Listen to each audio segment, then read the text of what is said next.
We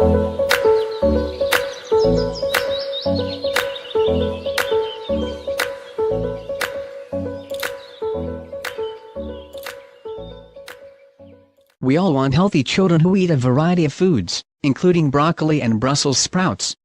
But raising non-fussy kids is more of a challenge. Pediatric nutritionist and food author Mandy Sacher believes there are 3 times you can influence whether your baby will enjoy a balanced and varied diet. These are during your 3rd trimester while pregnant, when breastfeeding, and when introducing solid foods to your baby for the first time. Here, speaking to Female, Mandy reveals how you can train your children not to be fussy eaters. Scroll down for video during 3rd trimester. While you might not think that what you eat while you're growing your baby is all that important, in actual fact Mandy said your baby does in fact taste what you taste. It's really important that your baby can understand flavors you're feeding him or her, Mandy said, adding that the flavors of your food can make their way into the amniotic fluid, which is then repeatedly swallowed by the fetus. The pediatric nutritionist recommends you expose yourself, and therefore your baby, to flavors including mint, anise, vanilla and garlic, and this will help your baby to be more accepting of these flavors once solids are introduced. It's not surprising when we look around at different cultures with diverse cuisine that we find babies accepting of different flavors, such as spicy, bitter and pungent flavors, she said. In an experiment, she said that mothers who drank carrot juice every day during their last trimester had babies who seemed to like the taste of carrot juice. Mandy highlighted 2 studies with this research. Meanwhile, another conducted on pregnant rats showed that the offspring of mothers given a diet of processed foods high in fat, salt and sugar were more likely to prefer junk food and dislike healthy food once the baby was born. Tips for training your baby's taste buds: expose your baby to a wide variety of flavor, starting in utero via the amniotic fluid. Foods a mother ingests include plenty of vegetables, including leafy green and cruciferous vegetables, which are often the hardest to convince little ones to eat. Remember to ensure your baby is exposed to different smells, olfactory exposure, due to foods being prepared in the family home. Do not delay finger foods. Transition your baby onto nutritious finger foods from around 6 months old. Delaying the transition from purees to finger foods can lead to a refusal of foods which aren't smooth and mushy. If your baby rejects a food such as broccoli or avocado, avoid sweetening the rejected food with fruit. Sweetening food often reinforces a baby's affinity for sweet foods and doesn't encourage them to enjoy different flavors. Continue to offer a food at least 16 times to a baby, every couple of days, before altering the flavor.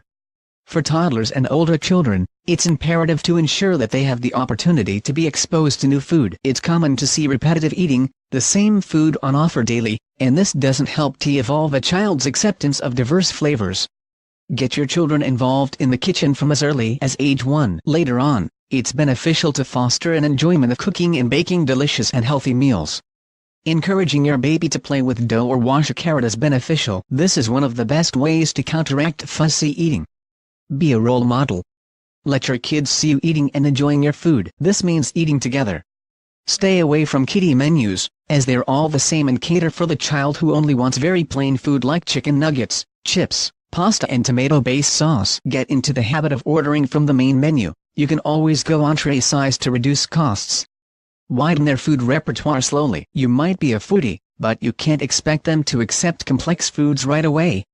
Introduce something new each week and praise them when they take to it. During breastfeeding, breastfeeding is another opportunity to influence the taste buds of your unborn child. Mandy explained, if a lactating mother's diet contains a diverse range of flavors, then it can impact on a baby's taste preferences and ensure they are more accepting of certain flavors. She recommends eating foods from all the taste groups at this stage, including plenty of vegetables, especially leafy greens and cruciferous vegetables. Babies through to adults have a natural affinity for sweet and salty foods, Mandy said. We need to expose them to sour food, which is why the leafy veg can be helpful. When introducing solids, the last point at which you can influence your baby's taste buds is when you are introducing solid foods to their diet. Forget about just focusing on kiddie foods like pizza, pasta and cheese and Vegemite sandwiches, and include fresh ingredients like steamed, baked and raw veggies with every meal. Quality protein including meat, chicken, fish and legumes, legumes, healthy fats and fresh fruits, Mandy said. If your baby rejects a food such as broccoli or avocado, avoid sweetening the rejected food with fruit. Sweetening food often reinforces a baby's affinity for sweet foods and does not encourage them to enjoy different flavors. I always advise parents to continue to offer food at least 16 times to a baby, every couple of days, before altering the flavor. This helps them to adjust to a particular flavor. Mandy Sacher is the author of The Wholesome Child. For more information, please click here.